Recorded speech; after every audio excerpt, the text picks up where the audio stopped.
So, Attack on Titan season 2. I have literally nothing bad to say about this. I mean, I didn't watch the dub, so, you know. But I had nothing bad to say about Monkey Titan Advanced Titan season 2. I mean, it's what an anime adaptation should be. It's something that stays true to the source material while also elevating it with elements not available to the source. Attack on Titan especially gains a lot of depth from having animation, having sound design, having artists who can draw better than third graders. I think Attack on Titan deserves all the hype it gets. It's a cool show, and I look forward to a season 3. Better than having to read the manga. And there's also this sequel to Uchiten Kazoku.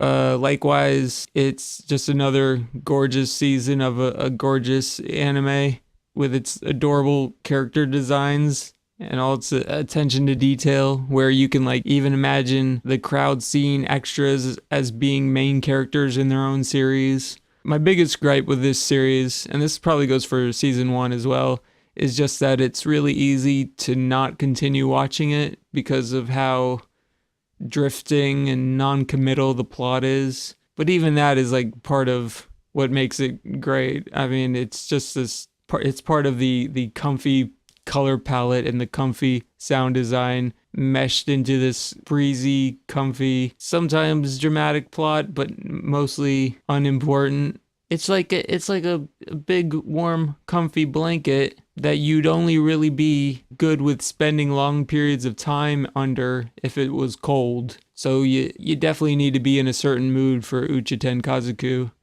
So I wouldn't rush it, or maybe put this in your backlog for when you need it.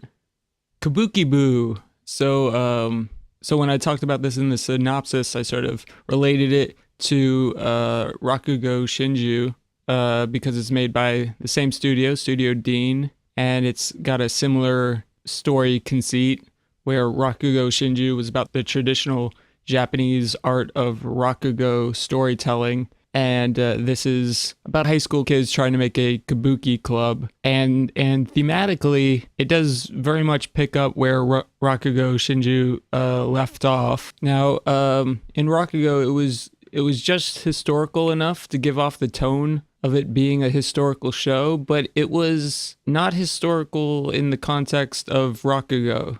It was modern history, so like 1940s to the 1970s, a bit of the 90s, I think, at the end. But throughout the series, Rakugo, the art form, is continually said to be dying, a dying art on its last legs. So much of the theme in Rakugo Shinju is that what once was a widely popular art form, something that was like, TV before TV, is dying off. And the performers of Rakugo and the people who love Rakugo are doing the best they can to hang on to it and make it stay relevant. But by the end of the series, it's only being performed by a handful of people. And to keep it alive, it's sort of been transitioned into the framing of a traditional art, an art which is supposed to be respected, a higher art. And of course, this is not unique to Rakugo. This is a story that's repeated throughout history, throughout the world, where a very popular low art becomes a rarefied high art. And as this is happening in Rakugo Shinju, the main characters tend to remark about it in begrudging ways, like that this is a process that has to happen for Rakugo to survive, but none of them really like it because it sort of changes what the art form is. And in Kabuki Boo, we're basically in the aftermath of that transition. I think Kabuki is an even older art form, so it makes sense. But also this is taking place in present-day Japan, where Kabuki is definitely completely a traditional high art that only a few people perform and only a few people care about. And most people just don't think about it in the same way as other popular low arts. And specifically about how this reframing of the art form to protect it from its death has become a prison for it.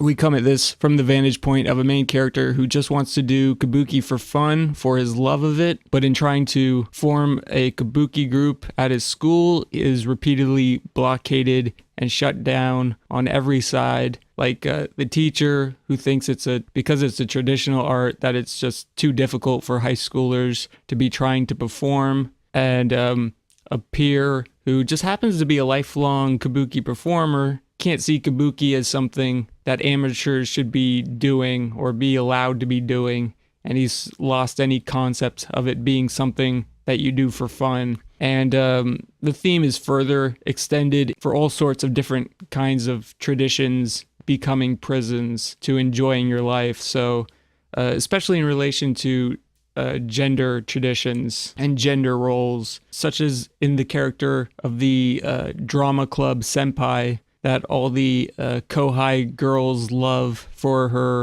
her pretty boy androgyny, and she doesn't want to perform kabuki out of respect for the tradition of kabuki having all male casts. And then a guy who has training in traditional dancing, who loves performing the female roles in his dancing, but as his body has changed, becoming a teenager, all of these unstoppable male features springing forth from him, he sort of desperately tries to throw all of those things that he loved away and try and fit into a traditional role of a man in every sort of hyper-masculine way that he knows how.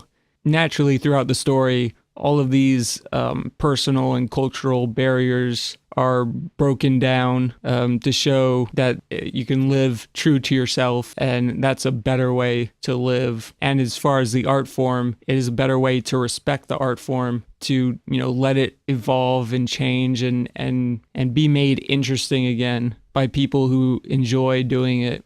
It's not a surprising story, but it's a very satisfying story, and the themes certainly speak to me as a creative person. And you get a few kabuki performances in the show and tidbits of history. It's all very interesting. Unfortunately, what Kabuki Boo does not pick up on from Rakugo Shinju is in artistry and animation. Even acting quality is pretty mediocre. It's very much a cheap, stock, paint-by-numbers feeling anime with lots of static shots of big, vacant, generic anime eyes or mouth-only movement scenes, long panning shots. And this doesn't even change during all of the important performance scenes. They're still very static and yeah. I wish they had taken the themes of creative freedom in the story and actually applied it to the production. Like, even if it was cheap, I would have respected it more if people who were making it seemed like they were having any fun. So, I mean, it's worth the watch, but not if you haven't seen Rakugo Shinju yet. So, it's a companion piece. All right, for this one, you're going to have to place your trust in me. Fukumenke Noise. It's pretty alright. It's alright. In the core concept of the show is this cliche love triangle bullshit, right? And about, I'd say, like the first half of the 12 episode season, it's just filled to the brim with bullshit melodrama. I mean, I can basically say that you wouldn't miss anything if you skipped episodes 2 and 3. Basically skip anything where they're in child form, unless you're like really into terrible renditions of Twinkle Twinkle Little Star. What saves this show is the rock music. This is a rock music anime. It's like Beck, Mongolian Chop Squad, if you remember that. In fact, it's uncannily like Beck in how it's filled to the brim with bullshit, but has, a saving grace of something to do with the music. I don't even know if I like Beck, but this is better than Beck, I think. Firstly, in how short it is. I remember Beck being ungodly long, and that the music, I mean, it was a long time ago, but I don't think Beck actually I remember it playing the same song over and over and over again, and I don't remember it actually having much or any variation in the replaying of it. But in this, you'll hear a song multiple times, and Occasionally it'll be like the same song, even though they're supposed to be performing it at a different time in a different way, according to the story. But there are multiple versions of the songs in here to show growth and change of the musicians, and specifically the singer, which is where the good meat of this show is. Oddly, the cliche love triangle bullshit ends up becoming part of the saving grace of the show. It's actually kind of clever. So normally a romance love triangle is this annoying thing where no one gets what they want, including the viewer. It's a machine that produces an infinite amount of self-sustaining melodrama. But here, because it's annoying and stupid and incomprehensible for a character to continually stomp on their own feelings for no reason, which is what happens in a normal romance version of this, where it's just, you can't really understand why they keep punching themselves in the face, other than to prolong the story. But here there is a reason to do things outside of their romance, and now suddenly that, cliche bullshit isn't happening because the plot wills it, but because it's like an actual logical thing to do, to sacrifice oneself for your art, your band, your friends. It just makes more sense, and is even the normal cliche thing of someone deciding not to confess or whatever. It gathers a lot of depth in this show because of the reason they're doing that cliche bullshit. And then suddenly it turns it from something that's just dumb shit to really, I guess, cool. Anyways, the rock music in this is also pretty nice. A full okay out of 10. I should have known better. So Kato, the right answer, starts off pretty great. I mean, the first episode 0, is about a bureaucrat negotiating with a business on behalf of the government. I would watch an entire series of just that. I enjoyed that a lot. And episode 0 was also animated, I don't know if I'd say well, but normally. It was, up until like the last minute of the episode, it's animated normally. The last minute they shove in the beginning of the next episode 1, which... starting with episode 1, all of the character animation is unsightly 3D character animation, which I hate. Well, it's all 3D character animation except when it isn't. Sometimes it's just 2D. It just hops around. And there's no sort of, there's no consistency to it. There's no thematic reason for it. They just, sometimes something's, I guess, too difficult to do in 3D. So they decided, fuck it, let's do it in 2D. Of course, I hate on 3D character animation, but it's character animation that I hate on. There's lots of really good 3D CG in this, like the namesake of the anime, Kato. Kato is a box. This box is Kato, and Kato is a room universe thingamajig. And it looks really beautiful with its 3D animation, and it makes sense to have 3D animation for this. But so anyways, after episode 0, it switched the story to something not quite as good as bureaucrats negotiating, and it also switched to this disgusting animation. But I kept watching because the story was still pretty interesting. So Big Box Kato right answer is a sci-fi, and it's a real sci-fi. All right, so the plot is that our world is visited upon by a higher dimensional being who starts gifting us technology that makes use of those dimensions, like an infinite energy thing, stuff like that. So the science of this is clearly based on like string theory, multiverse theories, hyperdimensionality concepts, which, they're pretty much science fiction in themselves, in that they're completely untestable theories. So not really real science, but they're definitely popular pop science. So it makes sense for sci-fi to tackle these subjects. And to start with, I think this show does a really great job of it. They talk about and explain these concepts really well, And plot-wise, there's a lot of focus on the geopolitical consequences of such a huge event, a bit like other sci-fi in the past that have been done about alien visitors, but with even more gravity to it, because he's not from somewhere else. This guy is from somewhere more.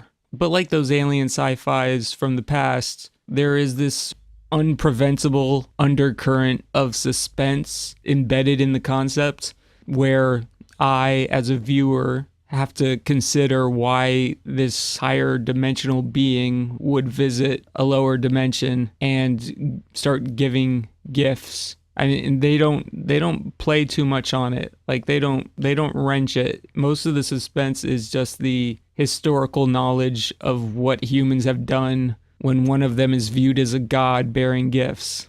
It doesn't go well for natives in these situations. And so I think the show did a smart thing of not paying too much attention to that stuff. It just sort of, it allows the space for those thoughts to occur in the viewer by mirroring those thoughts with certain characters and reactions, but not ever directly broaching the subject. Just a nod here and there to remind you that it exists without having to melodrama it up. But to anyone like familiar with storytelling, you see these nods and setting up of characters and subjects as preparation for the conclusion. Kato, the right answer, has everything it needs to create a satisfying conclusion. And yet, so, all right, let's go back to episode 0. It was about a bureaucrat who's the main character negotiating. And in that episode, he says something, he says this throughout the show many times, including in the final episodes. He says that a negotiation is something where both sides can get what they want. And this repeated theme of negotiation on top of the suspenseful undercurrent would make any sensible person conclude that this dark underbelly to the higher dimensional being would be revealed once we were aware of his intentions, and that the conclusion would involve the main character negotiating so that everyone gets what they want in the end. It sounds like a great, well-built plot just by me saying that. So of course they don't do that. Towards the end of the series, the geopolitical stuff just kind of fades away into nothing. And then another higher dimensional being is ass pulled into the story. And then so the main character creates a perfectly crafted Keikakudori plan, which involves him getting someone to create higher dimensional stuff over the weekend, as well as the birth of a child conceived by him and the asshole character who he only fucked the one time before forming the plan. And also that child has to become a perfect multi-dimensional being, hybrid human thing who is more powerful than the visitor. And then, some time stuff as well. The time stuff is somehow the least asshole aspect of all of this. And the results of all that perfect planning by this smart negotiator guy is his own death. And also the visitor himself is either killed or pulled out of the universe against his will. I'm not really sure about that. In any case, it was not a skillful negotiation, nor was it very surprising. Once you get that first ass pull, it's obvious that there's a bunch more on the way, because the only way you end up at an ass pull at that point and think it's the right answer is if you're more concerned with surprising the viewer than delivering on the concepts you've established. And there's nothing less surprising than someone trying to be surprising. Could have been so much better. All right, I cannot be doing like 40-minute synopsis readings. So this time I'm just going to pick the coolest ones and the stupidest ones, and I'm going to leave it at that. All right. Kakegurui by Mappa. It's a manga adaptation. Hayako Private Academy, an institution for the privileged with a very peculiar curriculum. You see, when you're the sons and daughters of the wealthiest of the wealthy, it's not athletic prowess or book smarts that keeps you ahead. It's reading your opponent. The art of the deal. Is this an anime about Trump? What better way to hone those skills Then with a rigorous curriculum of gambling at Hyoko Private Academy, the winner... Hold on. Hold up, stop, wait, reverse the tape. That's restricted RPS. That's Rippus. That's... Shit just got real. At Hyoko Private Academy, the winners live like kings and the losers are put through the ringer. But when Yumeko Jabami enrolls, she's gonna teach these kids what a high roller really looks like. Alright, this is it. This is the anime of the season. Kaiji High School, featuring what looks like draw your own restricted RPS. I don't know. By the way, restricted RPS is free to play. Go fucking play it. God damn it. Clean Freak! Ayama-kun by Studio Hibari. It's a manga adaptation. Ayama-kun is a hot young soccer prodigy who plays midfielder for the national under-16 soccer team. But he's also an extreme germaphobe! That's stupid. Why is that a plot? Why is that a concept? Oh, I see. Skirt no Naka wa Ketamono Deshita by Magic Bus. It's a manga adaptation. Kominami Shizuka is a mild-mannered college student who is having trouble adjusting to city life. One day she meets Kirishima Ryo, another student who projects the image of a cool older sister. The two hit it off, but Shizuka is shocked when Ryo attempts to seduce her. Shizuka initially assumes that Ryo is a lesbian, but Ryo is in fact a man who dresses like a lady. Love and Lies by Linden Films. It's a manga adaptation. Lies are forbidden and love is doubly forbidden. In the near future, when young people in Japan turn 16, they are assigned a marriage partner by the government. People don't have to go through the trouble of looking for someone, and everyone accepts that the country will find a compatible partner to make them happy. Yukari Najima is 15 years old. He lives in a small corner of the country and just can't seem to get ahead in life. Both academically and athletically, he's below average, but within him, he hides a heart burning with passion! In this world in which love is forbidden, what will happen to him when he falls in love? Now, alright, so this setting does not make me want to know about the kids getting married off at 16. It makes me want to know about the bureaucrats in charge of pairing up Japanese kids. I want an anime about the bureaucrats. Fastest Finger First by TMS Entertainment. It's a manga adaptation. The last thing freshman Shiki Koshiyama expected was to be asked to join the Bunzo High School New Student Fast Finger Quiz Championship. A bookworm at heart, he hates being the center of attention and shudders at the mere thought of participating. To add insult to injury, his classmate Marie Fukami overwhelms her competition by pressing the buzzer even before the entire question is read. It's too late to hit the buzzer after you know the answer. A split second is all it takes to determine who wins or loses, she declares. After observing Marie for a while, Shiki discovers a way to determine the answers to a quiz. His world expands as he meets colleagues and senior members of the quiz club, as well as their formidable rival, Chisato Mikiriya. He experiences the joys of answering correctly and the frustrations of not getting to the buzzer quickly enough. He and his colleagues hone not only their knowledge, but also various techniques as they pursue victory in the world of competitive quiz. Shiki Koshiyama is about to dedicate his teenage years to quizzes. You too should try becoming the next quiz champion. I think I will. That sounds amazing. I never knew I wanted this before now. I'm in. D, all of the above. Dive! ! By 0G,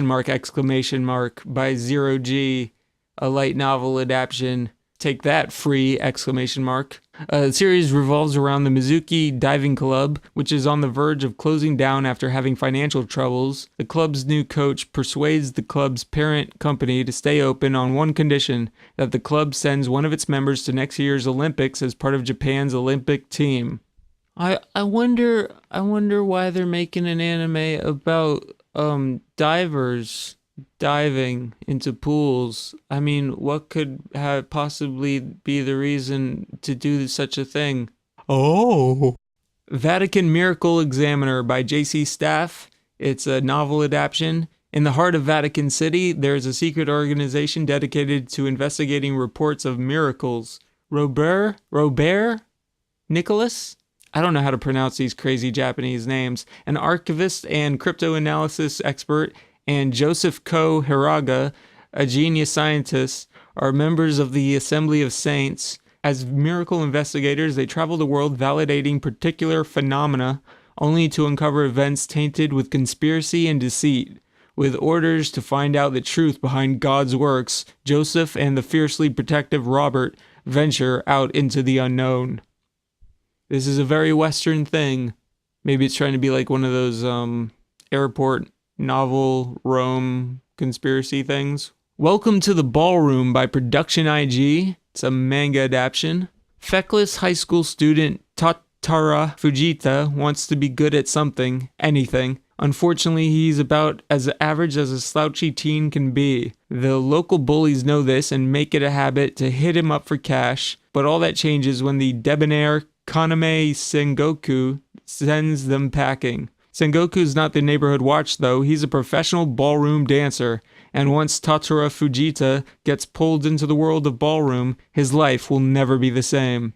Didn't Yuri on Ice just happen recently? It's a bit quick to already have like a spin-off clone or whatever. Oh man, the necks on this is nice. I mean, look how long these necks are. Wow, that's impressive. That's an impressive anime. Pikotaro no Lu-llaby Lu-llaby by DLE. It's an original. Pikotaro will improvise the story of each 3-minute episode using an illustration by the anime's director, Takashi Taniguchi. He will tell each story in the style of a fairy tale and voice every character, including himself. So this is another series by Taniguchi. Cool. Which, that reminds me, has Onuraguro been fully translated yet? Nope, still no. Nope, still not translated. Nope, no. And I'm gonna end this on Centaur's Worries by Howliner's Animation. It's a manga adaptation. Being a teenager is never easy, ellipsis, especially for a centaur, exclamation mark. There's more words, but I'm just, there's no point in reading them. You're either gonna watch the show about the centaur anime girl, or you're not. I don't need to explain any further. Also, fuck this gay earth.